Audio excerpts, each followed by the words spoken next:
Good afternoon. I am Mindy Laval, and on behalf of Fresno State and the Lyles Center for Innovation and Entrepreneurship, welcome to Pay It Forward. This is our second event this semester, and we are thrilled that you decided to join us today. It's really great to see, as the attendees started coming in, it was great to see a lot of familiar faces of people who have attended before, both in person and on webinar, and there's a lot of new attendees as well. And regardless, we are thrilled that the students are with us from every corner of the university, every discipline it seems, or every college is represented today, as well as throughout our community. We even have a few people that are outside of the Fresno area. Thanks to this webinar format, they were able to join us as well. Since 2015, Pay It Forward has been providing an avenue to bring together Fresno State students of all disciplines and a wide, diverse network of community professionals from all over the Valley. From the beginning, there were three primary goals. The first goal is to create an interdisciplinary forum where students throughout the Fresno State campus, regardless of school, college, or department, could meet for meaningful conversations and dialogue with community professionals from Fresno and the surrounding communities. The second goal is the commitment to provide a free sit-down lunch at the event, both for students and community-wide professionals. Sharing a meal together provides a sense of community and establishes a foundation for networking and meaningful conversation. And third, each event features a speaker or panel of speakers with roots to the Central Valley that would be asked to share his or her professional journey with the audience with the intent to inspire our students. Over the years, we have transformed to meet new opportunities and create additional value. We've extended invitations to Fresno City College, Clovis Community, Reedley College, Patino Entrepreneur High School, as well as a number of other local high schools. Prior to COVID-19, we held, and that was in March 2020, believe it or not, we held 24 in-person luncheons, 2 to 3 per semester. However, given the restrictions brought on by COVID, we made the decision to convert our programming into a webinar series. Although this did not allow us to achieve all three of our goals, it did continue to provide important programming to the students and our community and has continued to attract nearly 200 people per session. I am thrilled that Tyler Turk, a 2016 Fresno State graduate, is our guest speaker today. He is the founder and CEO of Created with Love, a monthly date night subscription box geared towards helping people reconnect in their relationships. The original concept for Created with Love came from a project that Tyler did for the Laval Entrepreneur Mentor Program at Fresno State. The idea moved from Date in a Crate, the original name for Created with Love, to what it has become today, a company that continues to scale and take advantages of great opportunities to them, not only in our local area, but as I understand, not nationally as well as in some cases internationally. Tyler began his company in 2014 while he was still a student. Upon graduating, the company has continued to double its sales annually and actually continued to grow during the past 2 years of COVID. I am excited that Tyler is here to share his journey with you. Before I turn over the programming to Tyler, I'd like to remind everybody that we will have plenty of time at the end of today's presentation for questions. If you do have a question, however, please please place it in the Q&A section of the webinar, and we will make sure to get to it at the end of Tyler's remarks. So without any further ado, it is my great pleasure and privilege to introduce you to today's speaker, Tyler Turk. Thank you so much, Mindy. Give me 1 second while I pull this up. All right. Thank you, everybody, for being here. I'm very excited to have this talk. And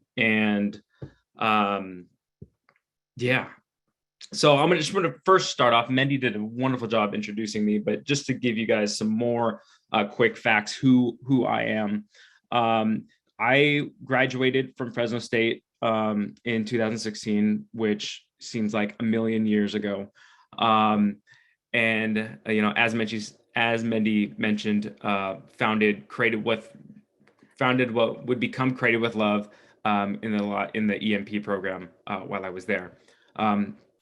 Current founder and CEO of Created with Love, which is a date night and relationship building CPG brand launched in 2014. I'm also the owner of Dad Founder, which is a community focused on helping new fathers and new parents in general maximize work-life harmony. As you can see, my beautiful 13-month-old daughter right there, Peyton. I'm also the host of a local podcast on entrepreneurship called Slicing Startups. I'm 50% host of that. And when I was trying to think of what I wanted to talk about today, I was thinking, like, do I go the technical route? Do I, mention how do you write a business plan? How do you do Facebook ads? How do you do SEO? And really, instead, what I wanted to do was talk about a few things that I wish somebody had told me before I started my business, and kind of take you along a journey through some of those things that I've learned and bring some examples along the way. To start, just a little bit about Created with Love, just for some context. We do date night games for couples. We started off as a subscription, but now we have party games, card games, single purchase games, and have shipped over 160,000 date nights to couples all over the world. We've accumulated over $5 million in worldwide sales. Since we launched in 2014, we've created over 89 different products, 341 different games, all developed in-house by our creative team. And really, we are looking, our mission, our value has definitely evolved since we launched, and I'll kind of go into that. But really, what we're trying to do is help relationships connect more through the power of laughter and play. Something that we think is really needed in this world, and I think everything that's happened with COVID and the pandemic has really shown that. So we're really excited about the future and some of the new products that we have coming up.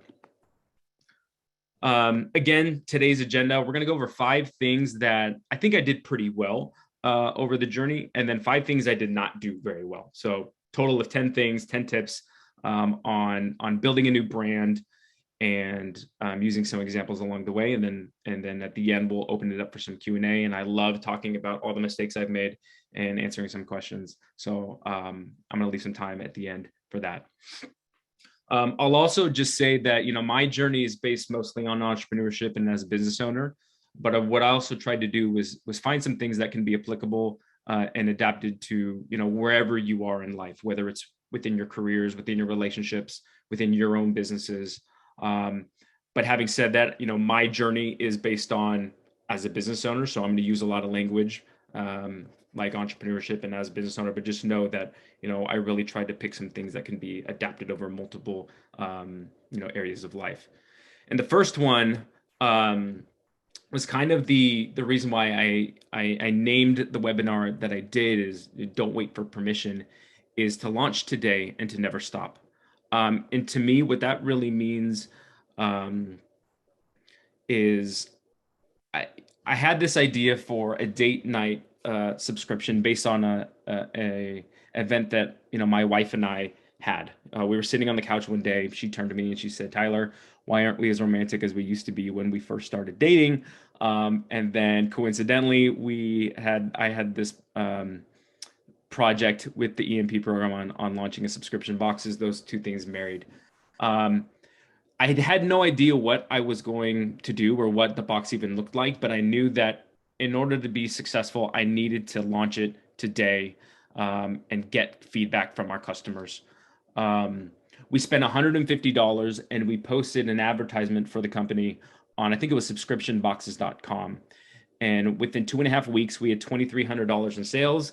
And we were like, sweet, now we have to go figure out what goes inside these boxes. Literally, my wife and I went down to the Dollar Tree, picked up some really random plain white boxes, filled it with just anything that we could find in the Dollar Tree. Went to the FedEx office that right there on Shaw, printed out brochures and some games that we just kind of came up with and shipped them out to customers. Um, and as you can imagine, they were completely terrible. The reviews were terrible, but it allowed us to do something really special that I'm glad we did what we did, and is we decided to we started getting customer data from day one, and we built the product based on what our customers said about us, and what they wanted instead of what we thought our customers wanted. We took what I call a Wizard of Oz approach. So if you guys, if anybody's familiar with the movie, The Wizard of Oz, they talk about the great and powerful Oz, but really it's some guy behind a curtain pulling levers. And that's kind of what I wanted to do.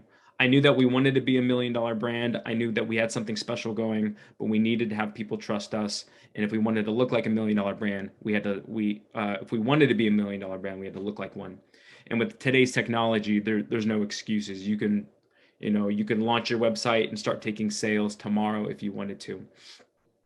But I think more important, beyond just the business side of things, is always being in this startup mode, in the sense of always launching things, always getting people, always launching things to get customer data, and then growing, and never stop growing and never stop building. Number two, this was, one of the most important things that I learned early on, and that's to surround yourself with those you aspire to be like. I've had this quote stuck in my head for the longest time, and it's, show me your friends, I'll show you your future. And really what that means to me is, I'm going to become like the people that I surround myself with. So I want to find people that motivate me, that support me, that strengthen my skills, that are smarter than me, that I can learn from. Because honestly, like being an entrepreneur and a business owner is one of the loneliest journeys that you can go on, and it's very hard. So finding those people that you can place around you to help you grow and help support you is very important. It also helps you build empathy and to pay it forward. We're here because I wanted to share my journey and my mistakes and everything with you, so that hopefully I can help pay that forward and we can grow together. And what you'll find is you'll find your tribe or your community. I've been fortunate enough through every step, every stage of the business to always have that support system. When I first launched, and I launched while I was still, at Fresno State, I had the EMP program. As we started to scale a little bit, I had Future Founders, which is a entrepreneurship group based out of Chicago. And we just graduated from the SKU Accelerator, which is one of the country's largest CPG accelerators. So I've always tried to surround myself with a community or people that are smarter than me and that could provide support and experience. The other thing that I think was really important in my growth was finding a mastermind of a local mastermind to be a part of. A mastermind is a group of like-minded people that come together to share experiences and support each other. So for me, we have a group of 4 or 5 local entrepreneurs and business owners that come together once a month to help each other. And so if you take anything from this slide, it's find your tribe, find your community, find the people that are going to help support you, motivate you, and help you grow your skills. Number 3 is learn from other categories and industries. And this is something that I kind of fell backwards into. When I launched my business, there was this idea of, you wanted to be a Silicon Valley unicorn and have a tech company or a software company. And I kind of always really wanted that. So I decided to listen to a lot of podcasts, read a lot of books from these different tech companies. And what I found was by placing myself outside of my comfort zone and getting myself away from what I thought was familiar with me, I was able to learn and look at my business in different ways, look at my life in different ways. I was able to think outside the box and applied different processes and tools that I would have never known about if I'd stayed in my lane. And some examples of that are, if anybody hasn't seen Sarah Blakely's masterclass, I really, I really recommend that. Sarah's company Spanx is a, women's hosiery and apparel company, kind of not date night products, but I was able to learn from her creative process, which, I utilize some of her tools. Startups for the Rest of Us is a SaaS podcast based almost primarily on software. But I was able to learn a lot about subscriptions and building building technology and you finding out how to utilize different tools. The Smarter Screen is a book based on consumer psychology on the screen. And so I knew that was important to me for building a really successful direct-to-consumer website. And again, as I mentioned, the SKU Accelerator, which is most of the mentors in that program and the companies in that program are food and beverage. Again, opposite from date night, but I was able to learn a lot about talking to buyers and the retail space from that. So I think it's really important to learn from other people and other categories if you're a business owner, categories and industries that are different from yours, but really just other people in general that will help bring a new perspective and help you look at your business or whatever you're working on in a different way. Number 4 is automate and optimize as much as you can. Whatever you're doing in life, the most precious resource that you have is your time. And so when I started to grow the business and realized that I literally couldn't take on as much as I could, I started to look for ways to automate and optimize as much as I could. And what I really wanted to do was work on the business, not inside of the business. I wanted to help grow and scale this idea, this brand, because I knew how important and special it could be. But I was never going to do that if I was kept stuck doing mundane tasks. Embrace remote work. We in these last 2 years has really changed the future of work. And so, many of us are, scared or are trying to figure out like, how do we optimize our work in such a remote digital world? And what we really tried to do was embrace that, as well as look for ways to optimize. And what's really cool about this digital world is it kind of opens up skill sets and tools and people from all over the world. And an example of this, we just started reaching out to retail shops in August, and I know nothing about retail. All of our experience, all of our sales come from our site and Amazon. And so what I decided to do was I wanted to create a list of 1,000 specialty toy and game shop owners. And so I went on to Upwork, which is a tool where you can find contractors from around the world. And I hired somebody to create a list of those 1,000 people for me. I then uploaded all that information into a tool called Mailshake, which allows you to send off cold emails. And then how it works is if somebody replies, then you take over. So it's kind of the best of both worlds when it comes to automated emails and personal touch. And because of that, we are now in 65, I think almost 70 specialty shops all across the country. And that took me about, a total of 2 hours to, tell our contractor the list that we wanted and to send out those emails.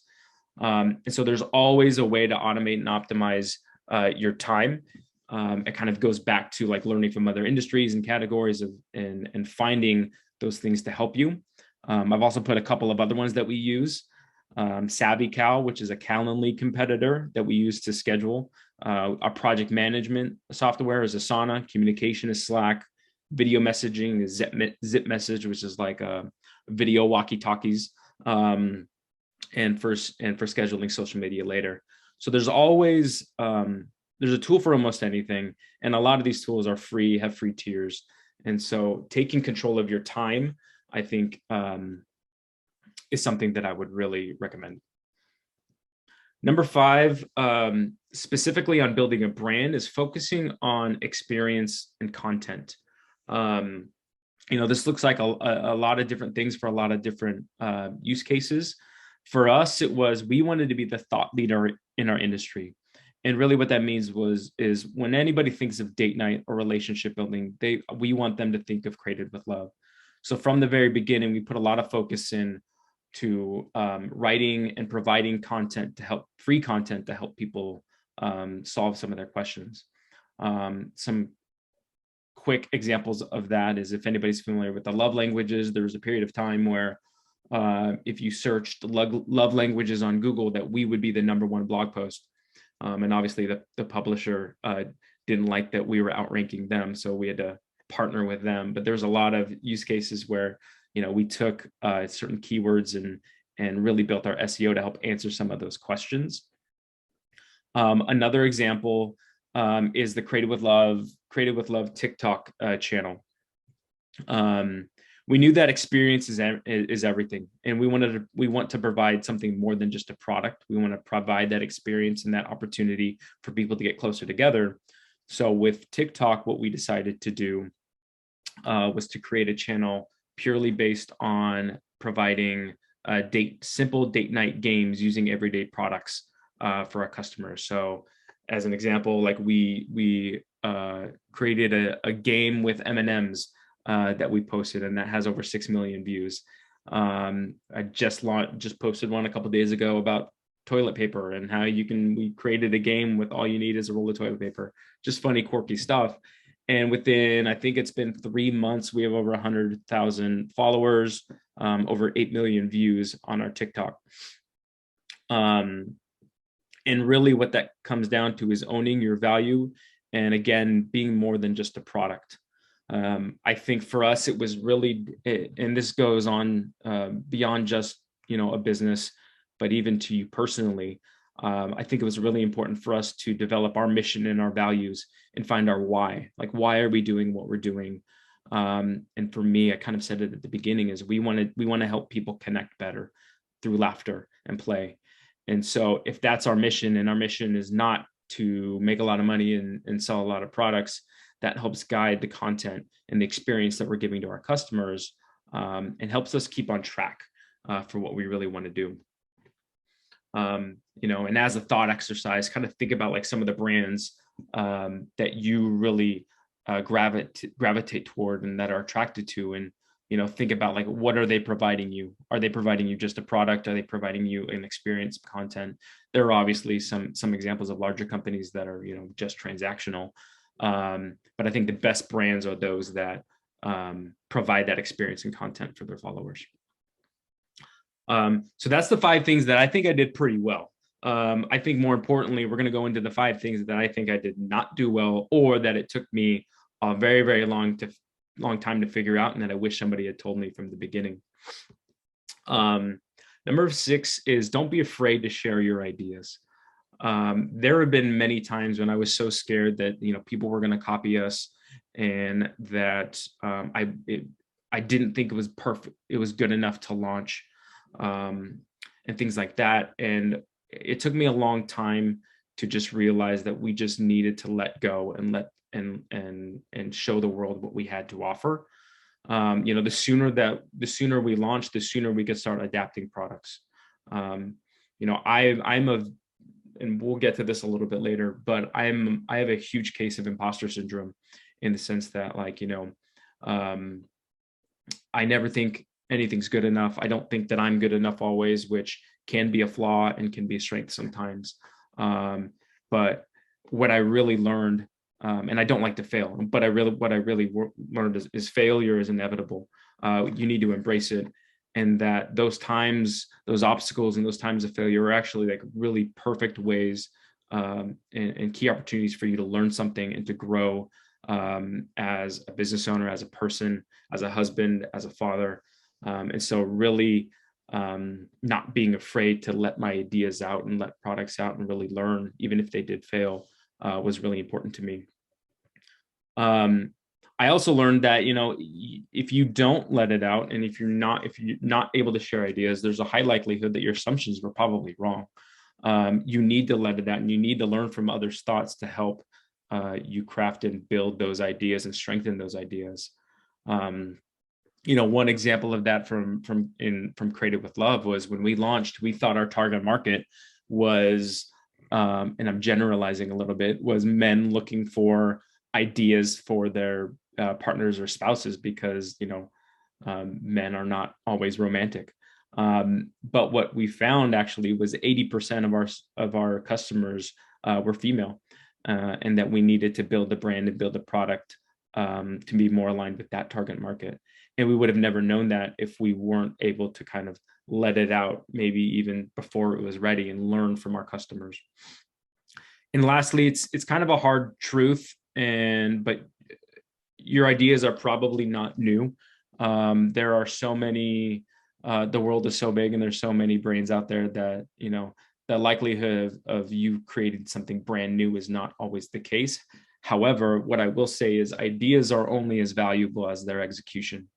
You may have the greatest idea in the world, but if you don't have the hard work, the ability to kind of execute on it, it doesn't mean as much. So that's, even for me, it was even more of a reason why to let that out, so we can, again, start building and growing that. From a competitor standpoint, like we've had a lot of people copy us and, take some of our ideas, but instead of over analyzing competitors and looking too much and being too scared of us copying us, we really adapt on our data and really try to improve our products, and focus on our customers' experience, not on what other people are, what other companies are doing. And again, if you kind of lose that fear of sharing your ideas, that actually helps you grow a lot faster, I think. Number 7 is don't try and do it alone. And this is a little bit different than the one that we talked about, where, earlier we said, like, surround yourself with people that are going to help strengthen you. This one a little bit more has to do with the actual people that you have on your team, your friends, and more of the emotional support system around you. For the longest time, I think for the first 3 years of the company, maybe 2.5 years, I was literally doing everything. I learned how to do graphic design. I'd never done graphic design before. I learned how to do that. I came up with all the games. I shipped all the boxes. I did all the customer service. I tried to do everything because I was afraid to let go, and I was afraid to fail. And I figured that I was the only person that was going to be able to do that. And unfortunately, that led to a lot of burnout.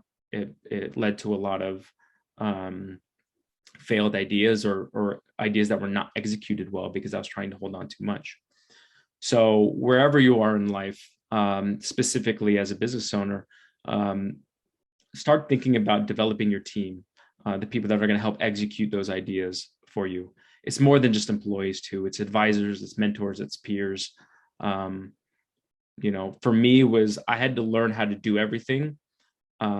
But I had to find masters to finish it. I had to find people that were really good and better than me, to avoid that burnout and to really help the company scale, and for our brand to really become what I know it can be. Avoiding burnout, spreading yourself too thin, will always stifle your growth. It goes back to that, you only have so much time, and if you don't learn to maximize and create an efficient process, you're going to lose a lot of your time, and that's going to stifle growth. It also really forced me how to trust others. And this is something that I still struggle with today is, I want us to provide the best experience that we can for our customers. I want to be the best husband that I can for my wife. I want to be the best father that I can be for my daughter. But I can't do that alone. You need a support system. You need to be able to trust and let go of some things so that you yourself can grow as well. An example of this is, for the longest time, I was actually the one doing customer service. I was the one sending all those emails out to all of our customers up until probably, a year and a half, 2 years ago, because customer service was so important to me, and that I wanted to be the one to help make sure our customers were taken care of. And because of that, I wasn't able to help train the rest of our team how to do that. So it came down to a point where, I had to let that go. And so what I found was I was able to give the tools to our team to be able to provide really excellent customer service, and kind of pass along that mission and values for me, so that it's not just me passing that along, it becomes ingrained in the company and in the brand. And because of that, we're able to pass along those values. But, maybe just as importantly, giving up customer service saved me 56 hours a month. So if you consider the opportunity cost and, what I could have done with those 56 hours if I had to let go sooner, you can start to see why not trying to do it alone is so important. And again, we talked about this a little bit before, but the more that you trust people, the more that you let people in, the more that you build that team around you, the more diversity that you're going to have, and the more perspectives that you're going to have. You are going to be able, if you try and do it alone, anything in life, you're going to develop blind spots. And so building a diverse team with a lot of perspectives are going to help mitigate those blind spots. All that combined experience is going to help exponentially grow your company and your skill sets personally, as a leader, as a friend, as a father, as et cetera. Number 8 is don't stay stagnant in anything that you do. When I was in the MPA program at Fresno State, we had a speaker come in, and I will never forget this quote. It's on a Post-it note in my office, and I will never forget it. She said, "Once you're through learning, you're through, or once you're done learning, you're done." And really, what that means to me is, as soon as I wake up and realize that I think that I know everything, I'm going to be done. I always try to keep that growth mentality. I always try to wake up with, what am I going to learn today? How am I going to improve my product, my business? How am I going to be a better father? How am I going to be a better friend? How am I going to be a better husband? Really keeping that growth mindset is going to help you in anything that you do. Every obstacle, like I said, gives you the ability to learn something new. And so it's really hard to overcome some of the things that we do that are brought onto us sometimes. And it's not always easy, but if you try and change your mentality a little bit, that, this negative thing that happened to me is actually an opportunity for me to grow. You'll look at life differently. And that was something that I struggled with a lot, that I'm still working on today, but, making that transition was so important. And again, in your business or whatever you do, small improvements make big differences over time. So if you don't stay stagnant and you keep that growth mentality, and slowly improve, eventually those small improvements are going to lead to make big differences. Specifically with entrepreneurship, your first idea may not be your last. Your brand is going to evolve. It's going to change. And the more that you stay stagnant, the more that you might stay behind trends. And if you don't let your brand evolve a little bit, you're going to lose out on opportunity. Sunsets lead to sunrises. And really what that means is, sometimes your first product is not going to be your last, and that you may need to let something go so that something new blossoms. And it's okay for certain products or certain ideas to fade if they pave way to new, better ones. Some examples of this is, we started off as a subscription box company, and we grew really quickly in the last couple of years. But what we've also seen is that a huge demand for single purchase products, for card games, for party games, for ideas beyond just romantic relationships. And then also, selling straight on our site versus Amazon and versus retail. So there's all these different opportunities that are surrounding us. And if we were to stay stagnant and only focus on the subscription part of our business, we may not have grown as we have. And then also, you want to stay ahead of the market in terms of growing your brand. Avoid platform risk. So platform risk is if you put too much of your sales, let's say, are on Amazon, and Amazon kicks you off Amazon, now you don't have any more sales. So not staying stagnant and being agile and look at different trends of the market and diversifying your revenue streams is going to allow your company to be a lot more successful. And again, this can be applied to anything within your career, your skill set. Don't have platform risk. Don't focus on too many things or just one thing. Diversify yourself. This one's more specifically for entrepreneurship and having a business, but don't forget the basics. From day one, we started collecting data as far as subscription KPIs, key metrics, things that we wanted to keep track of to help our company grow. Churn rate is a big one for us, the percentage of people that cancel every month. And so by collecting that data from the very beginning, we got into a mindset that we were going to let that data help drive decisions. We wanted to talk to our customers and figure out what they wanted. And then we use the data to support that growth and those decisions that we made. Don't forget your finances. Have good financial hygiene. This is the boring stuff. Become a future teller. So if anybody can predict the future, come and talk to me. And that's something that, it's impossible to do, obviously, but if you set yourself up financially to help capitalize on trends and opportunities, I think that was something that was, we could have done better. Seek support when needed. It goes back to don't try and do everything at once, but there's going to be areas in your life that you're not the best person to do that job. You don't have that skill set, and that's okay. And I think asking for help and asking for that support is so important. And then build a brand that scales. What is your brand? What are you going to need? Even if yourself is if you are your brand, what are you going to need 1, 3, or 5 years down the road? And what can you do today to help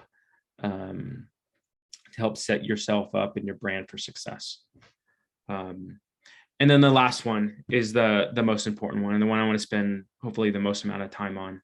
And that's, don't forget about your mental health. I think that's something that, fortunately has been opened up a little bit more in recent years, is kind of talking about your mental health. But I think I took so long to realize this, that I wish, this is something that I really wish somebody would have told me in the very beginning. For me, it was, figuring out what I needed to do for self-care was crucial. When I first launched my company, it was kind of the height of not about the height, but it was, that hustle mentality, the Gary V, don't keep working, whatever type of mentality was really popular. And that's what I decided to do. I would work, 10, 12, 14-hour days all the time. And what I found was, again, that was leading to a lot of burnout and a lot of, inefficiencies with myself. So I needed to find something outside of the business or outside of my everyday life that was going to bring me joy, and really spend some time doing that. Our company is really focused on love and being able to help other people love each other more and build that connection. But I quickly learned that, I was never going to help other people love if I, wasn't able to, have love for myself and to take care of my mental health and myself. Therapy is not a bad thing. And I'm not just saying that because my wife is a licensed marriage and family therapist. But we all need support. And I think giving yourself the opportunity to grow in that area is so important. And I do want to make a quick note for if there's any, business people out there that are considering coaching or therapy. There's coaching and therapy are very different things. And we can have a talk offline about that.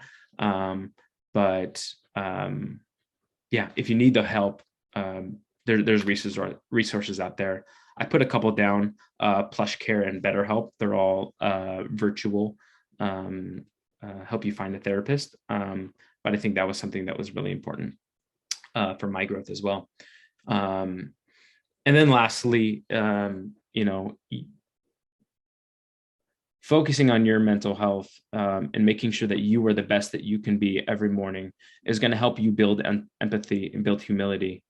It's going to allow you to connect more with the people around you. It's going to help you connect more with your customers, with your friends, with your family. And for me, it was really important to do this because I wanted to build something greater than myself. I wanted Created with Love to stand for something much larger than, you know, just the business I started. But in order to do that, I needed to make sure that I was going to be the best leader, for my company, for my team, to build that empathy, to build that humility, so that we could turn around and build something special. So that is my presentation. I wanted to leave a lot of time for Q&A because I actually prefer the improv questions and discussions that come up in these webinars. So that is my information. You can email me anytime. I am going to have this presentation available for download, which we can share the link with whenever we can. But yeah.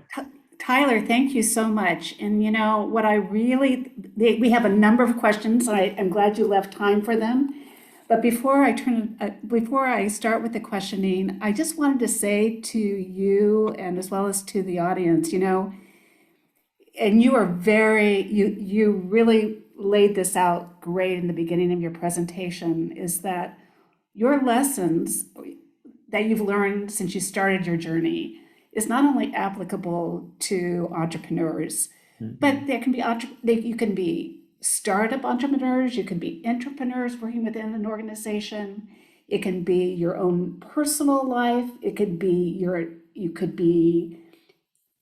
anyone can relate to all of what you presented today. And I just really wanted to thank you for that because it did touch upon everybody. And I think there were lessons that at least I gleaned from your comments that would really not only help myself, but help others that I know. And I look forward to passing on what you've shared today. But let's get to the questions. Yeah. And the first one is, how did your Fresno State experience prepare you for your career?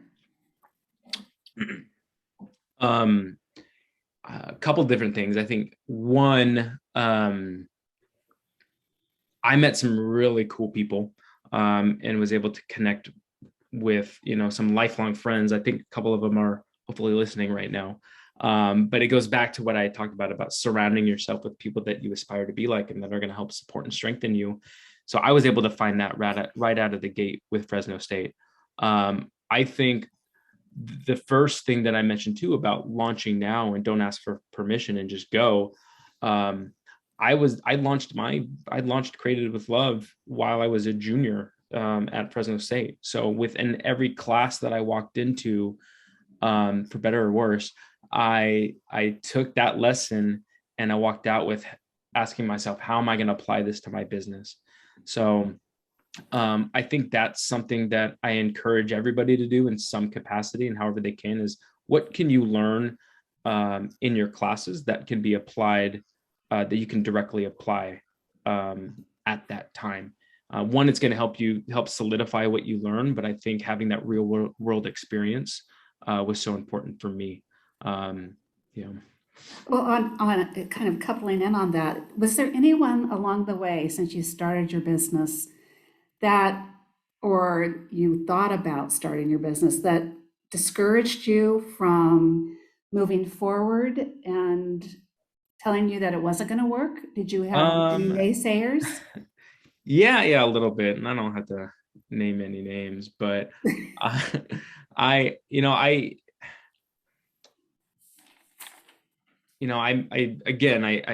titled this "Don't Ask for Permission" when you're thinking about launching a new brand. But we were the first, or one of the first, date night subscription boxes on the planet. And when you go to ask somebody what do you think that we do, like, it was very hard to educate people on like what a date night box is.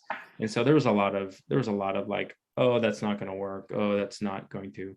Um, but at the end of the day, I knew two things. I knew that I wanted to help connect people better, whatever medium that was, the date night boxes or beyond. But really, when I heard a lot of naysayers, I would just use data to help back that up. Put it out into the market, see if couples or see if people are going to sign up for this, and help adapt my ideas based on hard facts and data, instead of just positive or negative comments from others. And another question is, you're looking for your team, and when you realized that you needed to bring in people to your organization, what do you really look for when you look at people to bring in?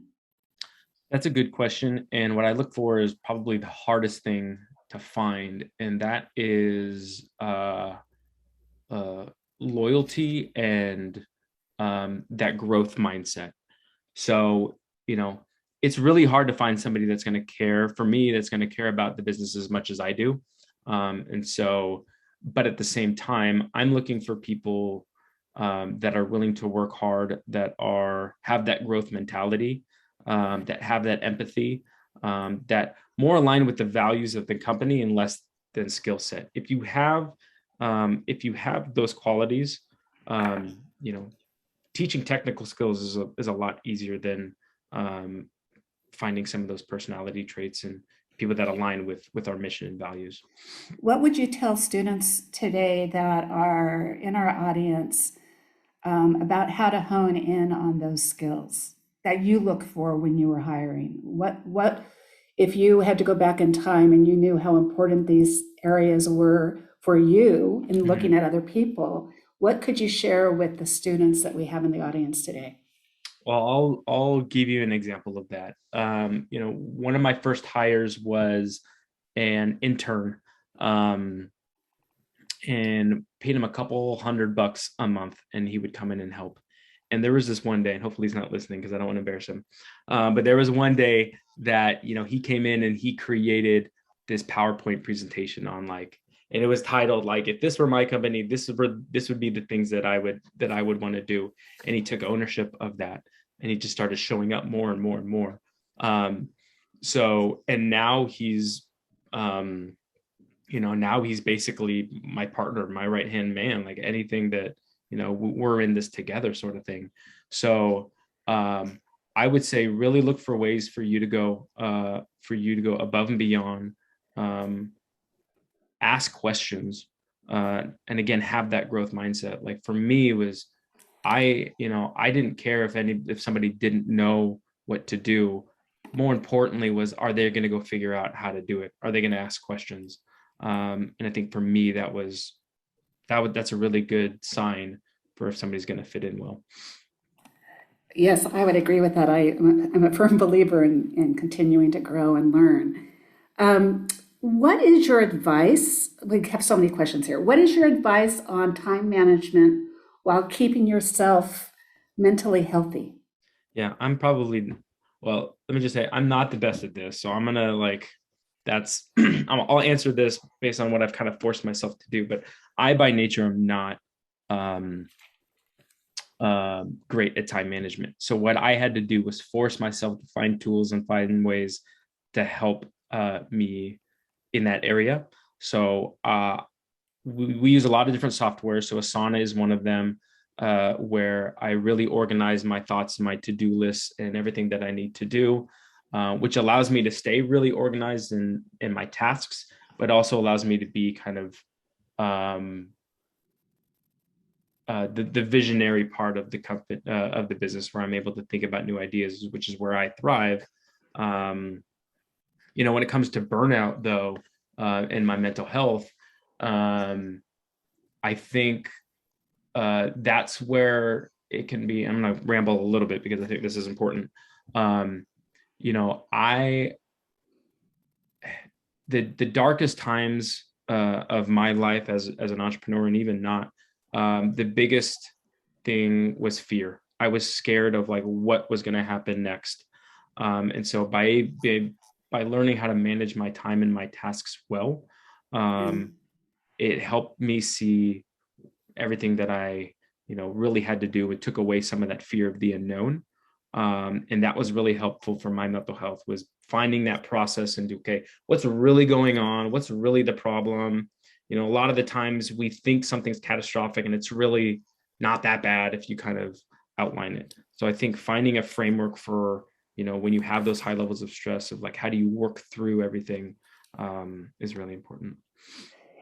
This is kind of an interesting question. I hope we have time. We have about 4 or 5 more, but this just popped in, and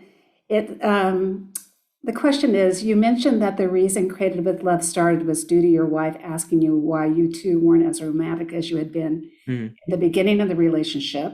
Since the beginning of Created with Love, do you feel the business has brought you closer together? Is that the whole question? That's the whole Okay. question. Yeah, I think it's done two things. Three things. One, the whole process of building the company really made us look at our relationship in a different way, in a better way. She's a licensed marriage and family therapist, so we were taking a lot of concepts that she knew and applying to them to some of the games. So we were forced to, not forced, but like we had the opportunity to like grow our relationship at the same time that we were creating all this content for our couples. And I think the other thing was, our mission is to help people connect more. And so that, my relationship with my wife has to be, I always have to have that growth mentality for us, for the both of us, if that's something that we're going to put out into the world that Creative with Love stands for. And I think a big part of that is not pretending that everything's perfect, and that owning up to when things are tough. Owning a business is not the least amount of stress that you can do. But by taking that head on and keeping some of the values that I outlined and really saying, okay, this is not easy what we're doing, but we're going to work through it together. I think that's actually helped our relationship strengthen even further going through this. As a relatively new father, how has that impacted? How can you balance your relationship? You've mentioned several times the importance of your relationship with your wife Yeah. and being a good father and, growing your business. How does that all work, and how do you find the time Yeah. to do all the things that you're doing today? I'll never forget it. I was sitting, Peyton was probably like 2 weeks old, maybe less than a week. And I was holding her while she fell asleep in the rocker. And at that moment, like nothing else mattered. It was, before I had her, my mind was always going on like, how do I grow the business? How do I do this? How do I do this? But when I held her at that time, and I've had multiple times like that now, it's like nothing else mattered. And so that was another opportunity for me to learn how to manage and build work-life harmony. So I don't necessarily like the term work-life balance, because Yeah, like in order for something to balance, you either have to sacrifice something or add something more to the plate. I So call it a teater-totter. yeah. So Just what I keep it really going like wanted to this. do was find harmony. Like, how do all these things work together so that, I don't have to sacrifice anything, that the business keeps on growing, and that's utilizing the people around me and giving more responsibility to my team, so that I could have that time with my daughter. And so, yeah. And I think that will even get more interesting as she grows, because like it only gets better. Yeah. Actually, there's never an end I've found with my own daughter. Another question came in about when you talked about, don't stall your launch. How do you do this without having a mistimed or ill-prepared launch that could cause damage to the company's image and potentially permanently damage the products that you're trying to promote? Yeah, that's a good question. And I think there's a lot of, launch, I think, can be defined as a lot of different things. For me, like we've had scenarios where we don't want to launch a product yet because it's not designed yet or ready. But I think there's opportunities for you to help mitigate risk with launching your product by trying to collect data beforehand. So as an example of that is, we have this really good game coming up that we want, that we think is going to help take us to the next level, but we don't know for sure that it's going to do well. So we created a smaller version of that game with a different name, and kind of launched that out there and see what people thought. And it was really successful. And so we knew that we can carry that over to this new product. I think it's more of like just trying to figure out a ways to mitigate the risk and to prove all the assumptions that you have with your product, so that you're not wasting time or money learning those things post launch. I did end up have another example. Well, yeah. When we launched, we actually launched under a different name, because we knew that it wasn't quite ready yet. So I think there are some creative ways that you can do that, but I think the whole point is get the feedback and get the data and prove those assumptions before. Yeah. You mentioned that you had just returned from Texas at a CPG, which is like, I'm going to assume a consumer packaging Yeah. Consumer packaged goods. Accelerator. How impactful has it been for you to be a part of an accelerator? Yeah, I think for me it was caveat. I think it was amazing. It was one of the best experiences that I've ever had. But I will say that I did not take it lightly. So one, I did a lot of research into, was this organization going to be good for me and the company? There are a lot of kind of shady accelerators out there. How do you find, I mean, that, and I don't want to Yeah, interrupt, but no, no. could you add on to that? How do you find the right accelerator? Because there are a lot of sort of shady ones out there. Yeah. How do you, I mean, I guess it's just a lot of investigative work, but it sounds like with Well, your I think, research, you were able to yeah, I hit think it right there's two on. things. The first, I think, is utilizing your network or people around you. The best, recommendation is word of mouth. So if you can find people that have been through the program before or that know of them, I think that's the first step. For me, before I said yes to the accelerator, I actually went and talked to 5 different companies, um, that have been through it, without telling the organization that I was going to do that. I wanted people's raw thoughts on the program, and everybody that I went and talked to said, it was such an amazing experience. So, just like everything, I tried to collect as much data as I could before making that decision. Yeah. Do you, it sounds like, was it an intensive, is it a one-time only event, or do you somehow keep in contact with It's a this it's a group? yeah, it's a 12-week accelerator. Oh my gosh. Um, but it has kind of lifelong perks to it. So we Yeah. have a group of 10 mentors that, I'll continue to talk to, you know, as long as they keep answering my emails, sort of thing. So there is a Well, it's a shared experience, and you all probably worked really hard together. oh yeah, yeah, exactly. Um, Two more questions. Well, actually, there's several more if people want to stay on. But I had read recently, or had seen a news segment on that you had partnered with an Mm. event for Disney. How did that come about, and was it was it good business for you?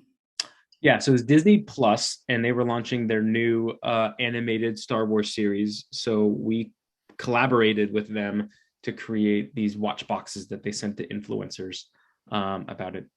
Um, I think it was really cool working with Disney. It was also a really big learning opportunity for us because that's obviously, I mean, Disney in itself is one of the largest brands and companies Well, out I would assume that it was, when I said good business, I mean, it was it a good learning there. It experience? was a Was good it learning experience. profitable, or was it grueling? Because sometimes those large entities have such strict requirements. I didn't know if they gave you carte blanche to do what you wanted to do, or did you have to work with them to come up with what No, was going to we be? we as you might expect, we had to work really significantly on the artwork, on um, everything on the legal side of things. Um, um, Do you think more I business will come from it? Potentially. I think Yeah, it's like we're able to kind of like, it's kind of cool that we said we work with Disney Plus, so it's kind of cool to mention that. But I think more importantly for me is just like it kind of validated that, we can do that. We could work with a large brand. And I think I talked earlier about like the imposter syndrome and like, I don't think we're good enough for Disney. And I think what it allowed me to do as us as a company was say, yeah, we can do that. If somebody wants to come and work with us, like now we know, now we've got the skill set that we can do that. So uh, how did that business come to you? they found they found us on LinkedIn actually, and Awesome. I didn't have this in my presentation, but did want to mention it that like I do believe in luck, but I do believe that in order to accept that luck, that you have to be you have to set yourself up ready to accept it. Yes. And so we were at the right place at the right time for Disney to come and talk to us. But if we hadn't been ready to accept that, Yeah, I think that's where that falls in. So absolutely. One of our listeners is interested in knowing if, and I can't remember off the top of my mind, do you offer gift subscriptions on your website? we do, yeah. That's our one of our top selling uh, purchases this year. So you can, we have a gift section on our website. We actually have our Black Friday sale going on now, which are like bundles. So you could actually buy multiple boxes at once. We have different packs and different things. So this is a big week for us. Well, I'm glad to hear that. That's good news. Yeah. Really good news.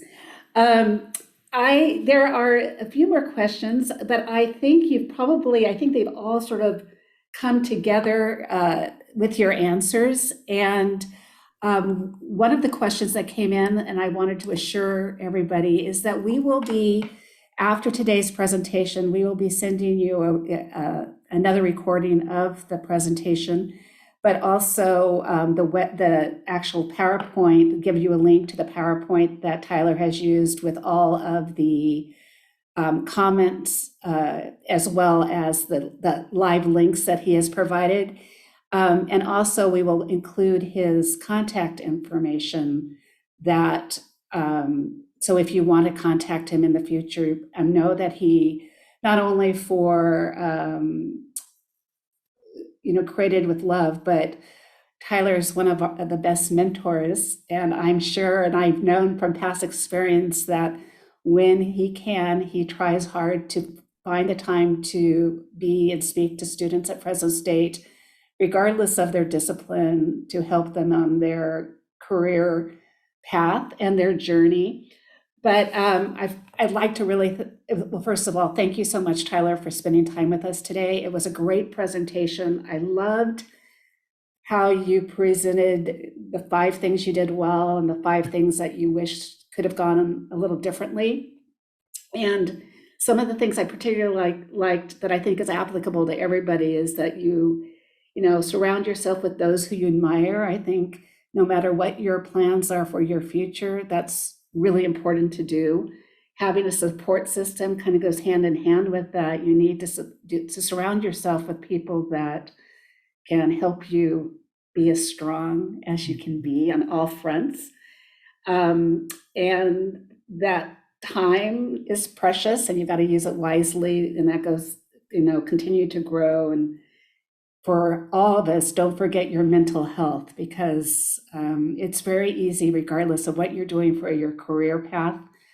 It's very easy I agree with you, Tyler. I don't call it a balance either. I almost try to say, trying to keep something in more of an equilibrium, or try to Mhm. keep something, as you said, just trying to keep it in harmony, because is a challenge, and it will be a challenge for different reasons throughout all of your personal and professional journeys. So thank you for those takeaways, but I wanted to also thank Tina Baker and Gabe Kachelian from the Lyles Center, who tirelessly and have since 2015 been the backbone of Pay It Forward, who have continued to work to bring you these programs, whether they be in person or they be webinar like this. The good news, if I can get a collective, everybody cross their fingers, is that we will be back live in the spring. And that includes our monthly lunches that we have with our guest speakers. So stay tuned for that. Our first speaker in February will feature Matt Shikoyan, who's Vice President Strategy at Sunkist Growers and Chief Operating Officer at Fruit Grower Supply. And in March, we are going to highlight women in enology, viticulture, and winemaking, which should be an interesting subject, which will be more of a panel discussion. And we're still firming up on our the third Pay It Forward, but thank you all. So stay tuned for that. You'll hear more from us.